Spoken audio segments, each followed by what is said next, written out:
Hi, Zuby. Hi, Courtney. Good morning from here, from Good Austin. morning from here. Well, good afternoon. It's really nice to see you today. And thank you for joining us. So let's go ahead and kick things off. So we're thrilled to have the opportunity today to speak with Zuby Onwuta about designing inclusive innovation. My hope is that people will walk away from this webinar with a stronger sense of how companies can start to reach the 1.3 billion people around the world who are disabled, starting with understanding the state of disability inclusion in tech and the broader disability movement. So we invite questions and comments at any point in the discussion, and we will get to them as efficiently as possible. And as you follow along, I encourage you to reflect on where your industry intersects with disability, and also what the cost might be to your company of doing nothing. And I also want to preface this discussion by saying there's really no cookie cutter approach to diversity and inclusion that translates into every organization well. If there was, we wouldn't be discussing the trillion-dollar losses that companies are collectively leaving on the table as a result of not getting it right. So fixing it involves a mindset shift, a change in the discussion with more active listening, and a change in approach to recruiting, hiring, training, mentoring, and even building, which we'll jump into with Zuby because that is his expertise. And that's why we're having this important discussion. So thanks for joining. For a quick run of show, I'd like to invite Zuby to share his incredible personal journey and how he's achieved the success he has today. If you haven't heard his story, you'll soon discover he really is an inspiration. And we're going to talk about the state of disability in tech today, including investable opportunities. Then we'll get into the business imperative for startups in particular to intentionally focus on disability inclusion and to do that early. And finally, we'll get into some of the more practical recommendations for startups and actions that you can take to be more inclusive and reach this group. And if you're familiar with Zuby already and have heard him speaking from the stages at venues like TEDx or South by Southwest, you'll know that he'll probably be sprinkling in some great examples of disabled tech founders and their companies along the way. So without further ado, Zuby, your list of accomplishments and accolades goes on, but I wanted to highlight a few things. For those that want to follow along with Zuby's background, his website is zubyonwuta.com, so ZUBYONWUTA.com. So as we already mentioned, you're a global speaker on fascinating topics like turning problems into solutions and overcoming disability. You're a disability and inclusion advocate to the US Congress and to the United Nations. You've also been awarded the US Presidential Service Award by President Barack Obama. You're a patented investor and founder of a tech company called Think and Zoom. And your work in the startup space is helping VCs and accelerators tap into the $8 trillion disability economy, which I know you want to unpack for us a little bit more today. You've been supported by reputable accelerators like On Deck and Mass Challenge, and you are currently an entrepreneur in residence at Verizon for disability innovation. You're also involved in angel investing and VC, and you launched the Future of Disability Summit last year, which will be taking place this October, which is Disability Awareness Month. And to learn more about Zuby Summit, you can go to futureofdisability.global. And last, but certainly not least, you are an inclusive space ambassador and an astronaut in training. So Zuby, I'm going to pause there, and I would love to hear from you about your journey that got you here. Thanks so much, Courtney. I think you covered it all. We're done. Yeah. But thanks so much. I'm really grateful for this opportunity. Many thanks to Ben at Olark and Roland for connecting us and 500 Startups for this amazing opportunity. And today, this week is Global Accessibility Awareness Day. Actually, it's May 19th. So it's just, right timing, right? That we're talking about this topic. So it's really very exciting. All of this was unplanned, all of this long list that you just talked about. I came with $200 right after high school in Nigeria. All I wanted to do was be a medical doctor. That's all I wanted to do. I liked science. And so I I started pre-med, I joined the US military, but then sadly within 2 years, I became legally blind through an inherited retinal disorder. So it's a problem that affects your retina, and it's a genetic disorder, and it manifests in teenage and late teenage years. And so within 2 years, the eye chart that I could read from, you're supposed to read it from 20 feet away. Well, mine went down to 10 feet away, but within 2 years, I went all the way down to 1 foot away. And so the military said, Private Onwuta, bye-bye, right? And so went away my medical studies as well. And I had to pick myself up after, a long battle with just trying to figure out what to do. And I went into computer engineering of all things, simply because I loved the science and STEM field. And it was a very long battle because, going in, being legally blind, and this will be a theme of some of the things that we'll touch on. I think the engineering department in University of Illinois, Chicago may have had 16 departments. I don't know, bioengineering, civil, mechanical, all kinds of things, right? It's a school of maybe 50,000 undergrads at the time that I went there 20 years ago. I was the only disabled student in engineering. Wow. I was the only legally blind student in engineering. And so it was as tough as climbing mountains, right? Carrying a backpack without, climbing equipment. It was just tough as nails. And at some point, I actually flunked out and was homeless a little bit and had to fight my way back and managed to graduate. But as an engineering student, you have to do engineering things. I had the opportunity of working for Lucent Alcatel a couple of summers. I did full stack web development is what it's called today. We built databases by hand, wrote out code by hand. And a couple of times I worked for Goldman Sachs, including Wall Street. I wrote software that calculates all the companies' electronic stock trades. Was $300 million per day at that time. So real-time server callbacks, etc.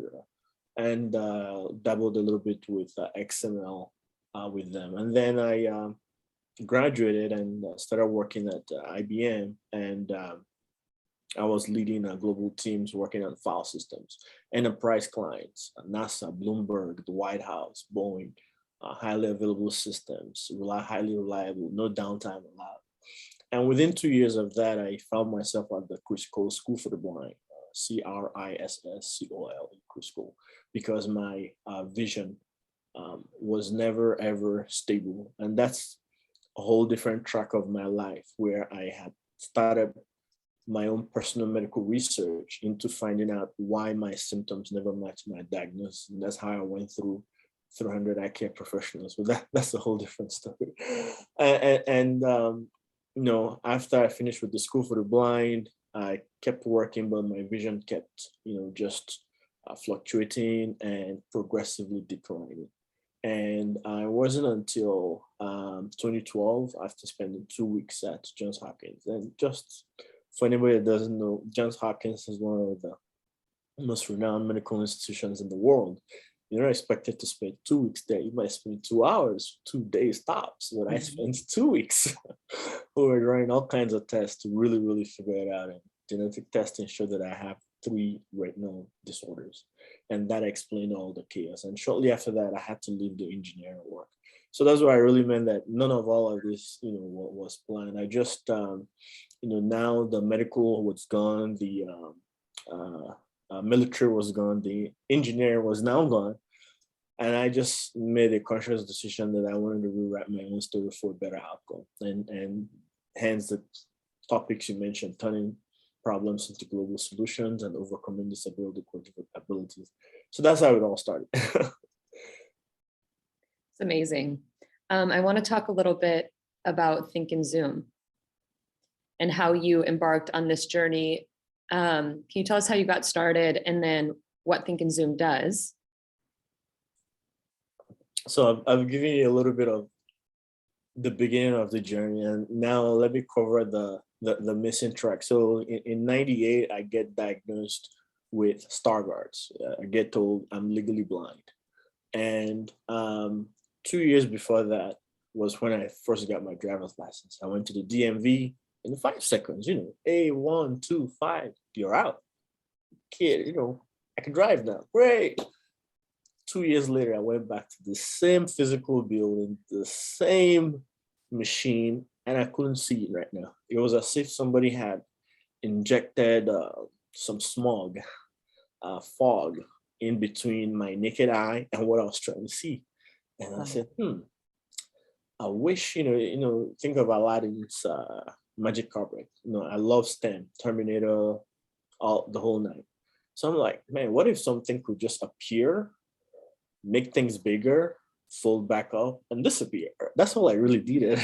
And so from 98, that idea was at the back of my head. Now, I have to remember that's when dial-up was. I don't know if the audience remembers dial-up. So there was no chance of finding the piece of technology to get this started at all. I couldn't even spell neuroscience at that time. But the idea remained. I mean, that's, how entrepreneurship and innovation starts, right? And that's why I really love innovation very much.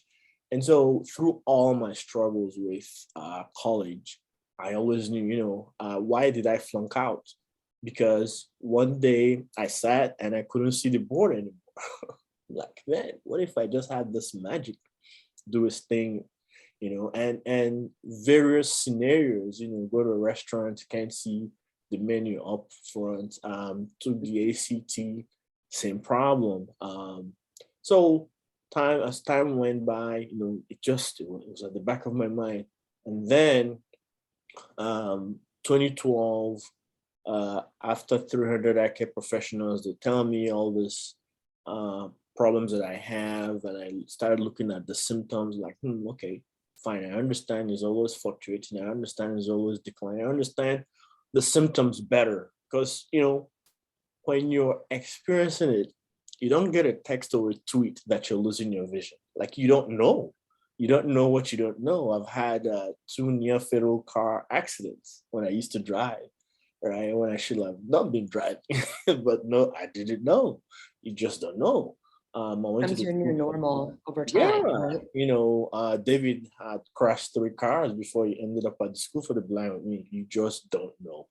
And so now I had a medical explanation of why the chaos existed. So now it's, okay, you're a computer engineer, figure it out. My uncle always told me, you gotta learn to solve problems. And so now Google Glass dropped. And coincidentally, I had been sketching very similar images to what that would look like. And so, wow, there's Google Glass. And then I learned about neuroscience. I saw this Neurosky, brainwave EEG, wearable reader. And then I started writing doctors. I said, from Johns Hopkins to UCL London, top doctors. I said, look, you can take A plus B plus C plus D. That was how the email read. Maybe one day I should publish those emails. And nobody understood what I was talking about for 3 years till I put it together. So in essence, the goal was back to that 1998. I'm looking at something, I'm struggling to see. Is there some type of magic that could detect that I'm struggling to see and take that piece of information as a signal to send to the magnifier to magnify to the extent that I need? And how did I prove it? Well, by leveraging an EEG sensor, electroencephalogram sensor that touches your forehead. It grabs your brainwaves and treats it as data. And then it sends that data to an electronic magnifier. And so you can look, think, and zoom in to see better. And that's where the name Think and Zoom comes from. And then I was able to create other things from it. Think and Read, meaning if you're struggling to see, it grabs text characters and turns them to audio so you can listen for people who are totally blind. And then as well as a Think Game, which won an award at Apple Worldwide Developer Conference. So that's Think and Zoom. Fantastic. And as you've gone through the process of founding this company, introducing it to market, speaking with investors, what has that experience been like to you? Do people really understand some of the challenges that you're facing? And what have you seen resonate with people around products and services focused on accessibility? People haven't understood, otherwise we wouldn't be here having this conversation. Right?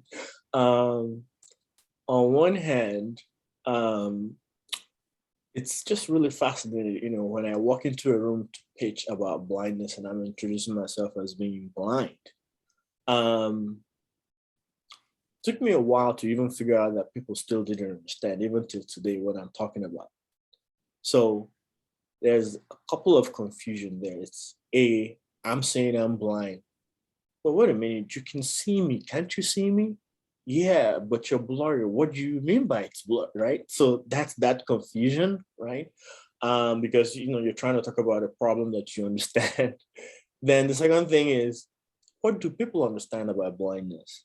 People just don't. Only about 5% of the blind population of roughly 285 million are truly totally blind with very little light perception or nothing. Blindness is a spectrum.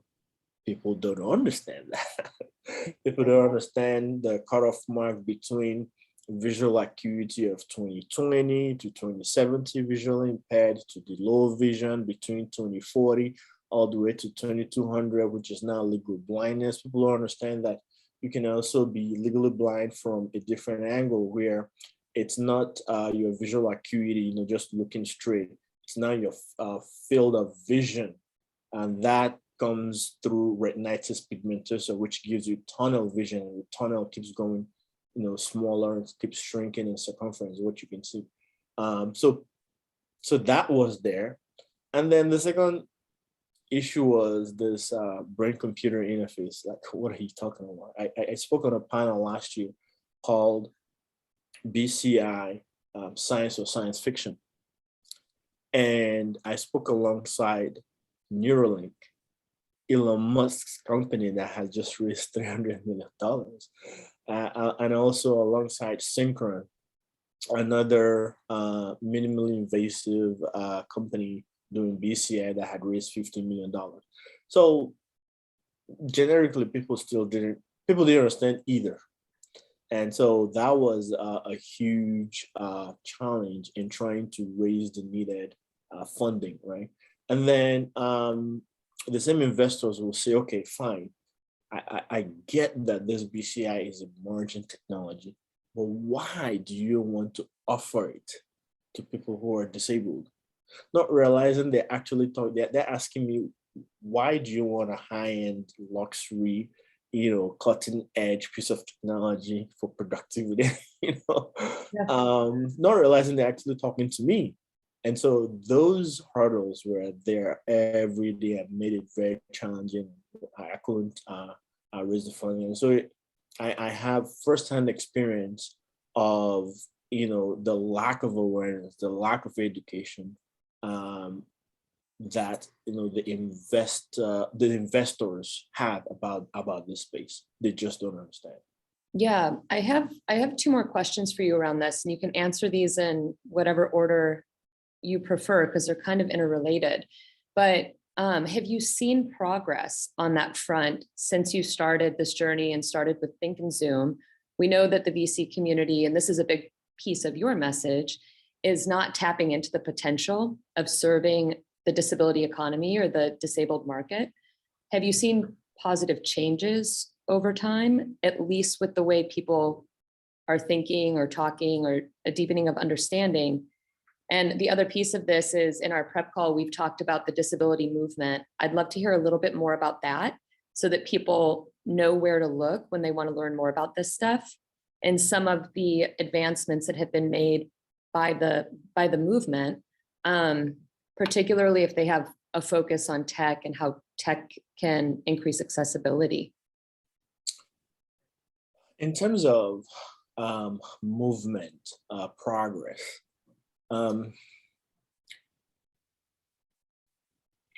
where you're dealing with 1.3 billion people, and I can count the events on two hands. Wow. We haven't gone far enough yet, right? I know that, Canada's first accelerator dedicated to disabled founders, Access to Success, just opened last year. I know because I spoke on the panel there. I know that here in America, the first um, tech cohort of an accelerator dedicated to disabled founders was just last year at 2GI. And it had support from Google for Startups. I know because I was an inclusive innovator there. I know that Verizon is running its very first accelerator dedicated to disability innovations. I know because I'm an EIR over there. Yep. So these are just, yeah, we haven't even, we haven't even. Yeah, cracking the surface. Last year, Remarkable Tech Australia launched Plus IN, Inclusive Innovation Network. And you'll see hubs around the world that are dedicating themselves to disability tech. And you'll see that there's a huge gap in the United States not being represented. And so here in America, we really need to get things going. And Remarkable Tech has been running their disability focus accelerator for 5 years. And Remarkable Tech is owned by Cerebral Palsy Australia, a nonprofit. So we're talking Silicon Valley here. Right. And so after 5 years now, they've now launched here in the United States, all the way from Australia. So, that's just the state of things. And then when you talk about just, progress in general, if you notice, I think the first time the Oscars had a red carpet for disabled people was last year. And I think this year they added audio captioning for people who are deaf. Interesting. And who was the best male actor? A deaf actor. And who was the best picture? Children of deaf adults, a movie about disabled people. Wow. So, and that was the 88th Oscar, I think. Wow. Right? So. Well, I know that you like to get into the stats and numbers. I mean, what does it look like for disabled tech founders, investors in disability tech specifically? What is that? How's that looking? It's not looking good, right? And that's why we're having this conversation. There is a massive opportunity. So, with the whole world trying to be more inclusive, right? It's covered all the verticals, right? But not disability. It hasn't looked at disability yet. And so there's this huge gaping hole that has to be filled, that must be filled. Now, corporations have started doing something. Question is, what are they doing and why? Well, 3 years ago now, there's a lady, she's legally blind, Carolyn Casey. She went to the World Economic Forum and told them that disability is a global crisis. That was the first time disability took center stage. Her supporter was Richard Branson, who had revealed that he had dyslexia. And she was also supported by Paul Pullman, who was the chairman at Unilever, I believe. So now, what was her dream? What was her ambition? What was her goal? To bring together 500 of the world's top corporations under one roof to focus on disability. 500 companies, corporations, enterprises, $100 billion companies to do what? That is crazy, right? Well, she came to, this was in Davos, Switzerland, and then she came to Austin, Texas, South by Southwest, where I met with her and really had a great conversation with her. And I just happened to be at the UN Geneva, Switzerland a few months later. And so I took the message over there, I think it's on one of their YouTube channels. Well, 2 years later, 500 companies agreed. She had to pitch to 5,000 though, but 500 agreed. Right now, remember, she is legally blind, so she's not going to give up. She's lived with it all her life, right? So she wants to bring about change. There's no stopping. Somehow, somewhere, we're going to get this done. Now, when we talk about 500 companies, Apple is number 500. That's the caliber of companies we're talking about here. We're talking about over 22 million employees. We're talking about revenue surpassing $8 trillion. We're talking about 36 country headquarter footprint, massive corporations, Verizon, Microsoft, BBC, Google, the who's who of who's who. Right? Yep. And so for the startups, if you look at it that these massive corporations have decided to tackle disability from the C-suite level, boardroom leadership agenda, then you start trickling it down. So what's next? Well, the CEO is going to talk to the chief CSR, social responsibility to do something, right? Social responsibility is responsible for what? ESG, environment, social, and governance. Well, CSR will say, okay, I need a head of accessibility. Hey, head of accessibility, do something, right? And LinkedIn has reported a 78% increase in accessibility titles on LinkedIn, 78% year to year. That is incredible, right?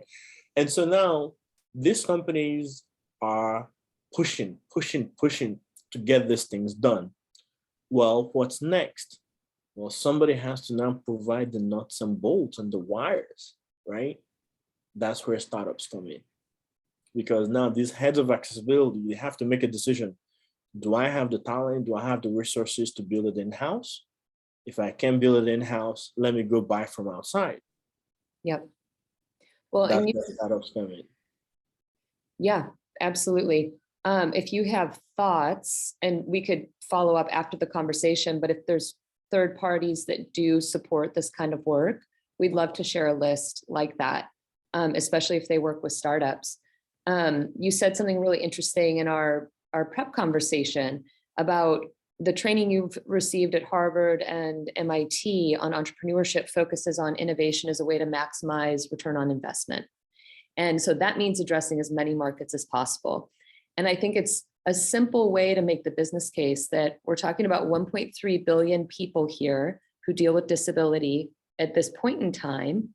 This isn't like the race or the ethnicity or gender that you're born. It's something that is, we may encounter. If you live long enough, you likely will encounter it. So it's important that we're all thinking about it and making an effort to be more inclusive. I've also heard you say in one of your talks that it's important for makers to be users.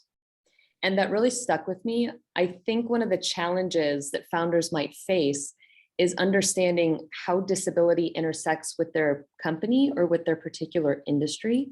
So for example, if you're an e-commerce startup, it might not be immediately obvious to you as to how your product impacts the disabled community and why that matters for your business. So what advice might you give to someone trying to figure that out and make inclusion more of a central focus? So it's not just doing it for doing sake. And your audience can do this research. It's showing now that companies that prioritize inclusion see a 28% higher revenue when compared to their peers. So there is return on the investment. Bill Gates started Microsoft with a focus on computing for the enterprise.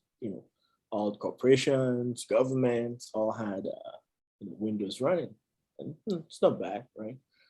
Now Satya took over, and he's now made it computing for everyone, and has grown it from when he took over about $500 billion to, I stopped counting at 2 trillion. I think that's a lot of zeros, right? Microsoft just had their Ability Summit last week. So every year they invest a lot of money putting on these summits. Their chief accessibility officer is Jenny Lefiru. She's deaf, hard of hearing. They just debuted adaptive mouse, a whole bunch of accessories targeting 400 million gamers who are disabled. Did you know that 400 million people who are disabled are also gamers, right? And so we're now looking at numbers, right, and return on investment. The disability economy is, $8 trillion, but it's really the spending power of the disabled individual and their families. Just last week at the Accessibility Tech Summit at Capital Factory, a wheelchair user said, she and her grandmother shop at the same place because, her grandmother says, well, if they support you, I'm going to spend my money there as well. So that's how it goes with the disability community. And so for the startup that is, doing e-commerce, well, have you put any thought into your website? If there's video content, is there any captioning? So that somebody who's deaf, hard of hearing, who just at least learn about what your video is talking about, right? Over the last 2 weeks, Apple just added live captioning. Interesting.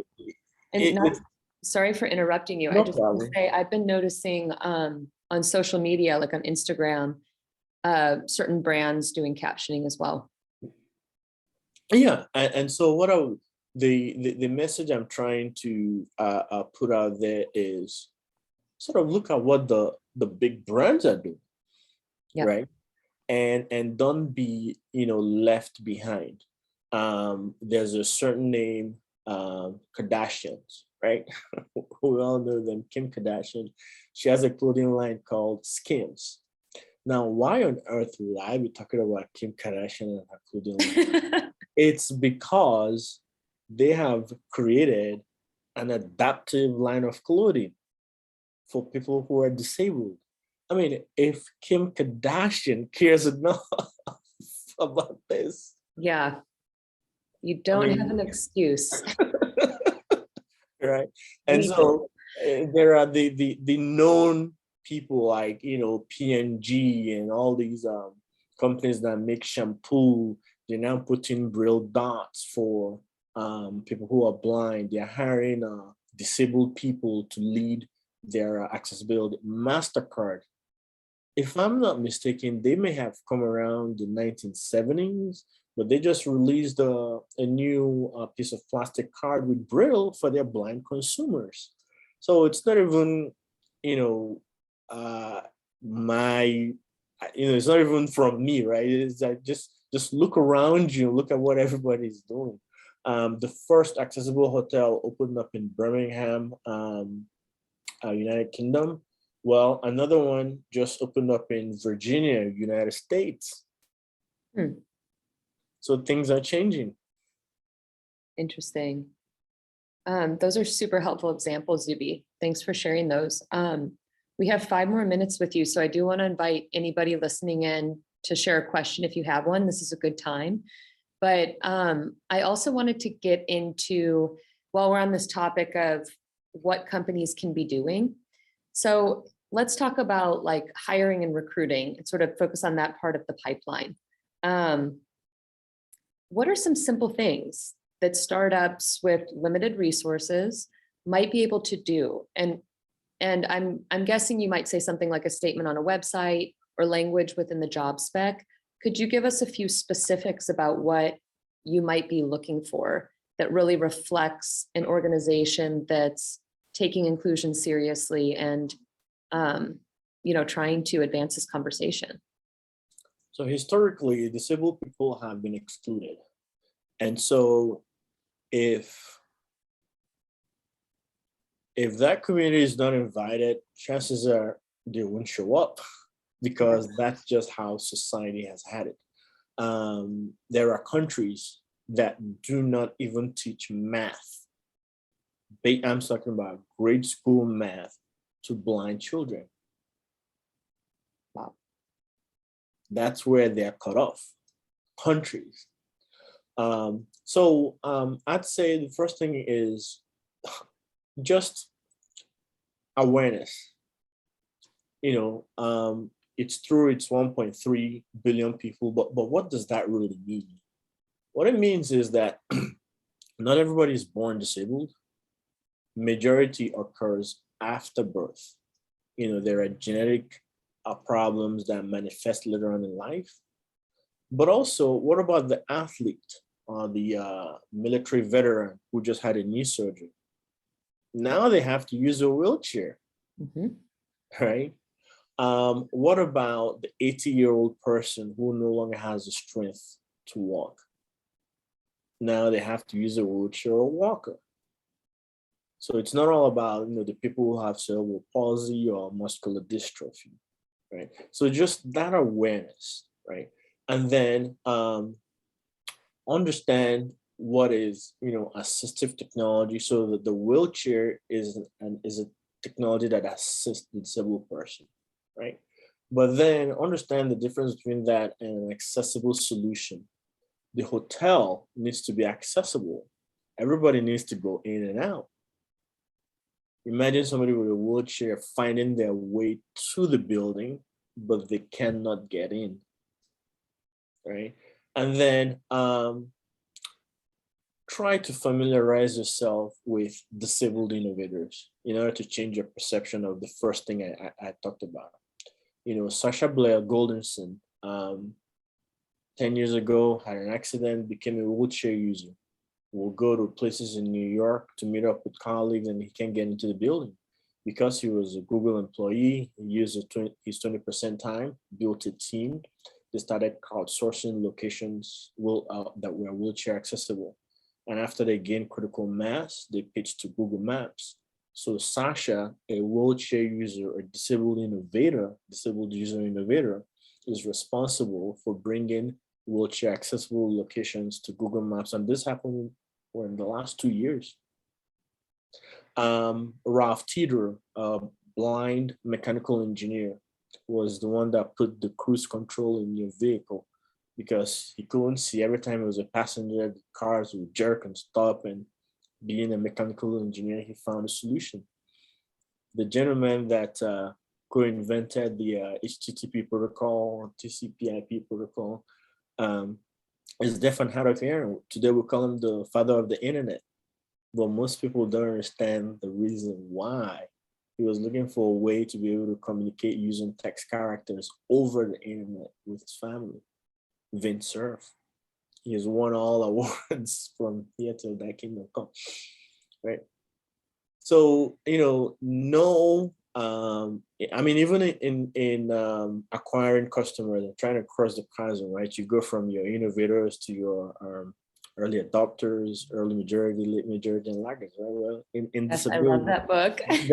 there are also disabled innovators, and so many of them. I belong to a team called Astro Access. There are 12 of us researchers crazy enough to take on space. We're not just inclusive space travel ambassadors. We're not just disabled astronauts in training. We are actually inclusive space travel innovators. What does that mean? Well, nobody's ever done this before. We're having to build the solutions that we need in order for us to get to space. We've partnered with MIT Media Lab to create these solutions and prototypes. And so without knowing that, there are amazing, tactical and business talents in this community, it closes your mind off, right? And so awareness, education, familiarity will be first, set your mindset and perceptions, set them right. And then inclusive hiring, hire the right talent, but then have in place the resources. Don't hire someone who's deaf or hard of hearing without having accommodations for them to succeed. However, one of my teammates at Astro Access, he's deaf and hard of hearing, applied to NASA. He was rejected based on being deaf and hard of hearing. But that didn't stop NASA from hiring him to be a 3-time mission control director. That's So wonderful.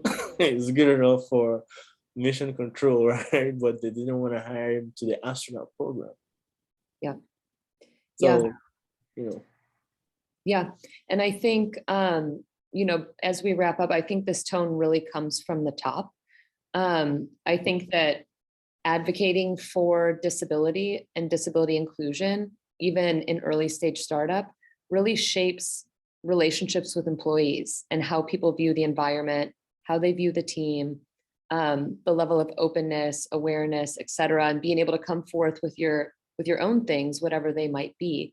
So this just has a much broader impact to demonstrate awareness, as you've mentioned, and demonstrate awareness and also cultivate conversation around how do we service the disability market as well with our product. How are we accounting for impact that we're having on people who are disabled?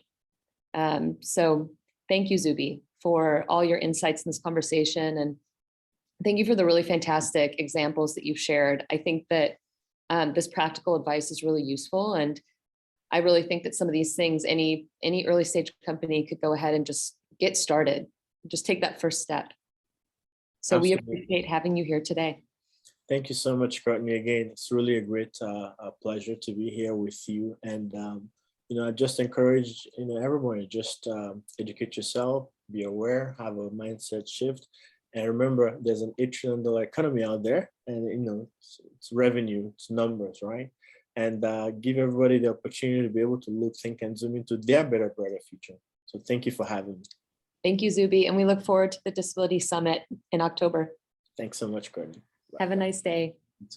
Bye. Thank you, everyone, for joining.